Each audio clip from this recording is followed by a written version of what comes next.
Assalamualaikum warahmatullahi wabarakatuh. Pada hari ini kita akan membahas tentang agent-based modeling. Marilah kita awali dengan bismillah. Bismillahirrahmanirrahim.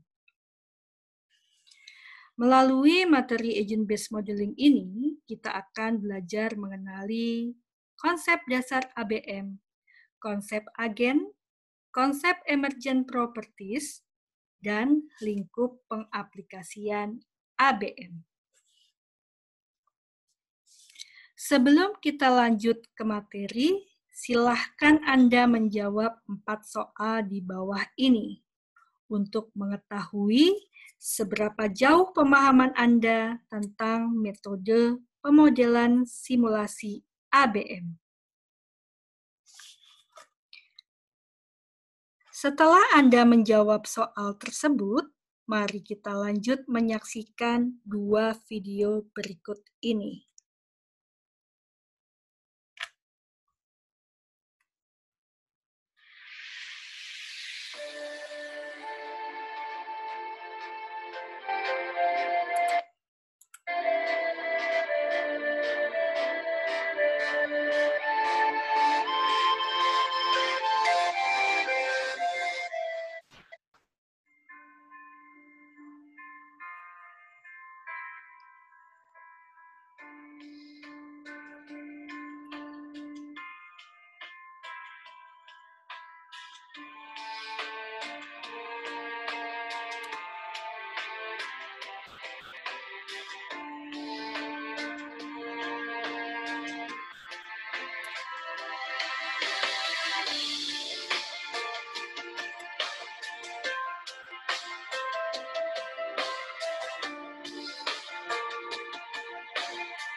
Video yang baru Anda saksikan tersebut menggambarkan interaksi individu burung starling, sehingga membentuk sebuah formasi yang indah sekali.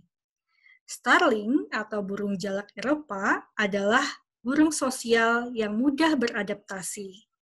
Perilaku burung setelah beradaptasi dengan kawanannya akan menghasilkan perilaku baru yang ditunjukkan oleh formasi yang berbeda-beda. Selanjutnya, kita akan menyaksikan video yang kedua. Video ini menggambarkan sebuah kemacetan yang terjadi di sebuah kota di India. Mari kita lihat apa yang terjadi, kemudian Anda simpulkan.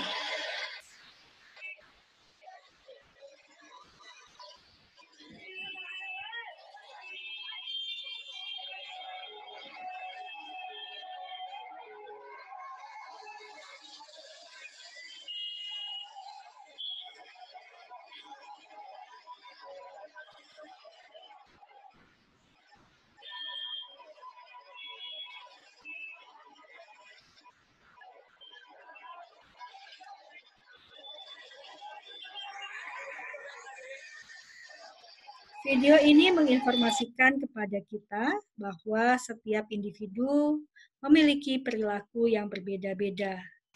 Mereka dapat memberikan respon terhadap lingkungannya dengan respon yang berbeda pula. Dan yang tak kalah penting, mereka dapat beradaptasi dengan lingkungannya. Agent-based modeling. atau ABM atau ABMS dikenal dengan beragam nama, antara lain ABM, Agent Based, ABS, Agent Based Simulation, dan IBM, Individual Based Modeling. Mungkin pernah kita ketahui tentang mobile agents. Dalam pembahasan kali ini, ABM tidak sama dengan mobile agents, karena mobile agents adalah suatu komposisi perangkat lunak dan data komputer yang dapat berpindah atau bermigrasi dari satu komputer ke komputer lainnya secara mandiri dan melanjutkan eksekusinya di komputer tujuan. Jadi, sudah jelas bukan? Melalui ABM, kita dapat mempelajari bagaimana sebuah sistem dioperasikan, dimodelkan, dan bergerak dari satu state ke state yang lainnya. Dalam sebuah pendapat yang dikemukakan oleh Axelrod tahun 1997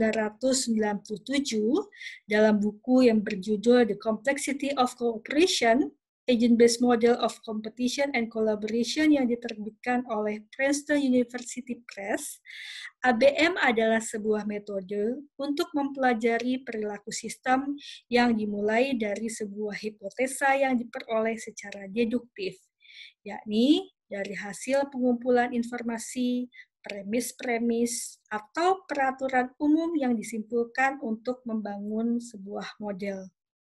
Dalam hal ini yang dimodelkan adalah sistem yang didasarkan kepada perilaku agen. Model tersebut kemudian disimulasikan. Dari data yang dibangkitkan melalui skenario yang berbeda-beda, hasilnya kemudian diuji secara empiris melalui data analisis induktif untuk mendapatkan skenario terbaik. Baik, kita lanjutkan untuk membahas konsep dasar ABM.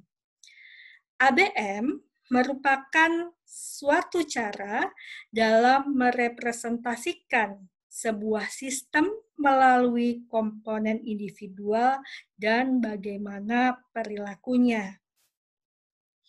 ABM memodelkan individu atau disebut sebagai agent yang mempunyai sifat-sifat antara lain unik.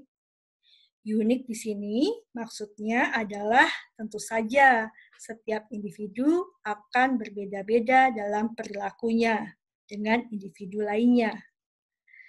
Autonomous artinya bahwa individu tersebut dapat memberikan respons pada lingkungannya.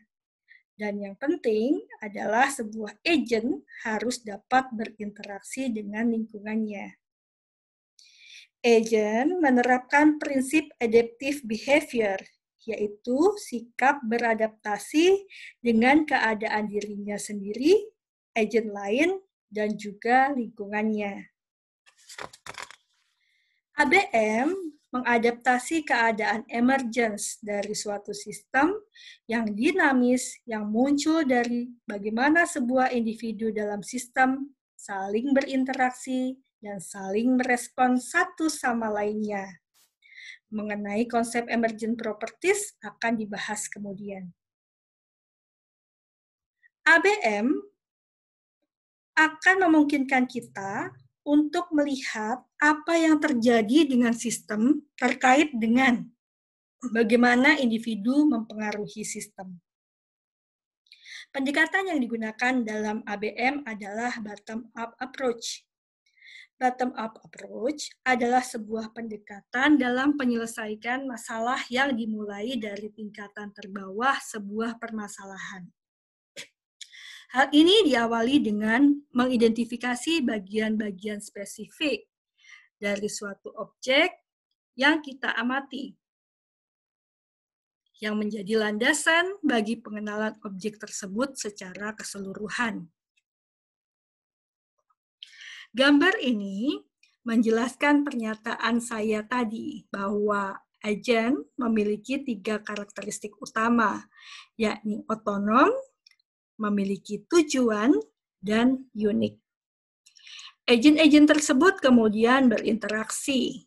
Hasil interaksi antar agen dan antara agen dengan lingkungannya akan menghasilkan perilaku baru yang disebut sebagai emergent properties.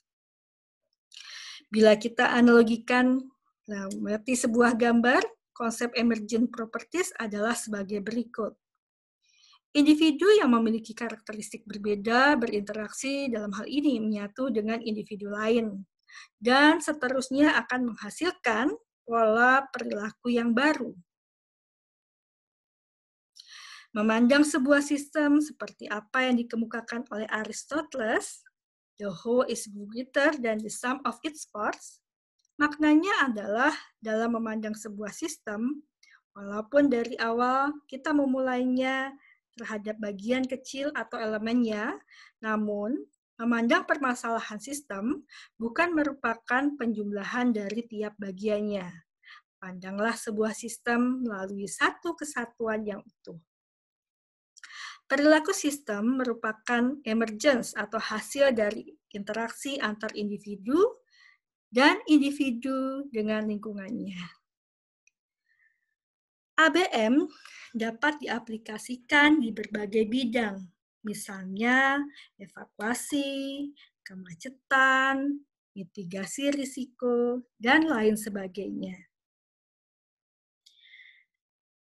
ABM merupakan sebuah metodologi yang dapat diaplikasikan dengan menggunakan bermacam platform, antara lain Repas, NetLogo, StarLogo, Mason, AnyLogic, dan menggunakan tools umum lainnya seperti spreadsheet dengan microprogramming, MATLAB, Matematika, OOP atau Object Oriented Programming. Contohnya adalah Java atau C++. Gambar ini mengilustrasikan tentang bagaimana posisi platform tersebut dalam pemodelannya. Dipandang dari sisi kemampuan modeling dan kemudahan dalam pembangunannya. Mungkin banyak teman-teman yang masih bertanya, mengapa kita menggunakan ABM? Mengapa bukan yang lainnya? Begini, kebanyakan pemodel memodelkan dengan sistem agregat. Dalam sistem agregat, permasalahan sistem dipandang secara menyeluruh. Keseluruhan perilaku individu dianggap sama. Perilaku yang berbeda tidak didefinisikan. Sehingga dengan ABM, kita memperhatikan perilaku individu yang berbeda-beda akan menentukan hasil pemecahan masalah atau kebijakan yang diambil. Karena dalam ABM yang dimodelkan adalah pengambilan keputusan internal yang didasarkan kepada perilaku individu. Dengan ABM bisa diketahui tipe pembeli seperti apa yang membeli mobil, laptop, dan sebagainya. Lalu, bagaimana dengan metode simulasi lainnya? Discrete event simulation atau sistem dynamics misalnya. Dalam discrete event simulation, orang-orang dalam suatu sistem antrian harus menunggu untuk dilayani. Dalam ABM tidak. Dalam sistem dynamics, pembahasannya lebih ke agregat. Semua orang dalam sebuah sistem dianggap sama atau homogen. Contohnya, masyarakat dalam keadaan bencana dianggap akan seluruhnya mengungsi. Dalam ABM tidak semua akan mengungsi. Sehingga, ABM dapat digunakan untuk mengetahui secara detail. ABM biasa digunakan atau penting apabila ingin memodelkan individu. Semua kasus yang dipecahkan menentukan tools yang akan dipilih. Lalu, bagaimana caranya? Adapun masalah yang semakin kompleks, keterbatasan model matematis, kebutuhan pendekatan model atau tool baru, dan yang terpenting adalah permasalahan kita membutuhkan pemecahan masalah seperti apa. Hal ini melatar belakangi pemodel untuk memilih ABM. ABM dimulai dari memformulasikan pertanyaan, menghimpun hipotesa, sehingga menghasilkan pola. Kemudian memilih struktur model, mengimplementasikan model, menganalisis model dari pola perilaku sistem, kemudian mengkomunikasikan model tersebut untuk pengambilan kebijakan.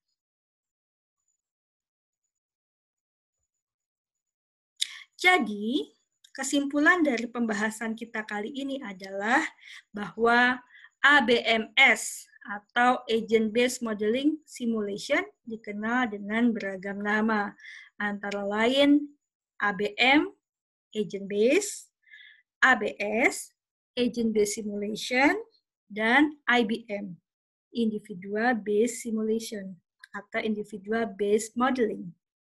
ABM adalah bagaimana sebuah sistem dioperasikan, dimodelkan, dan bergerak dari satu state ke state yang lainnya. ABM merupakan suatu cara dalam merepresentasikan sebuah sistem melalui komponen individual dan bagaimana perilakunya. ABM memodelkan individu atau agent yang mempunyai sifat unik, otonomus, dan dapat berinteraksi.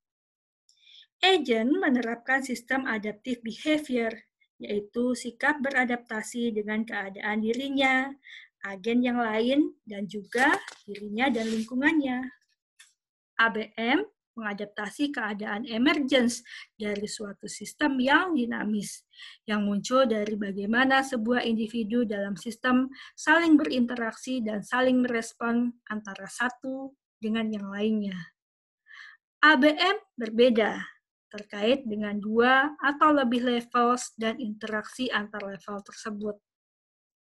ABM memungkinkan kita untuk melihat apa yang terjadi dengan sistem terkait dengan bagaimana individu mempengaruhi sistem.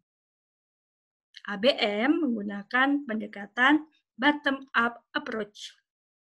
Nah, sudah jelas bukan?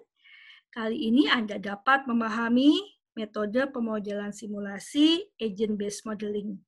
Silahkan berlatih kembali untuk mengetahui sejauh mana Anda mengerti tentang pembahasan hari ini. Kembali mengingatkan tentang sistem penilaian mata kuliah pemodelan sistem ini. Berikut merupakan referensi yang dapat Anda baca sebagai suplemen dalam mempelajari materi mata kuliah pemodelan sistem ini. Terima kasih atas atensinya. Semoga Allah Subhanahu wa Ta'ala memberikan kemudahan bagi Anda semua untuk belajar. Wassalamualaikum warahmatullahi wabarakatuh.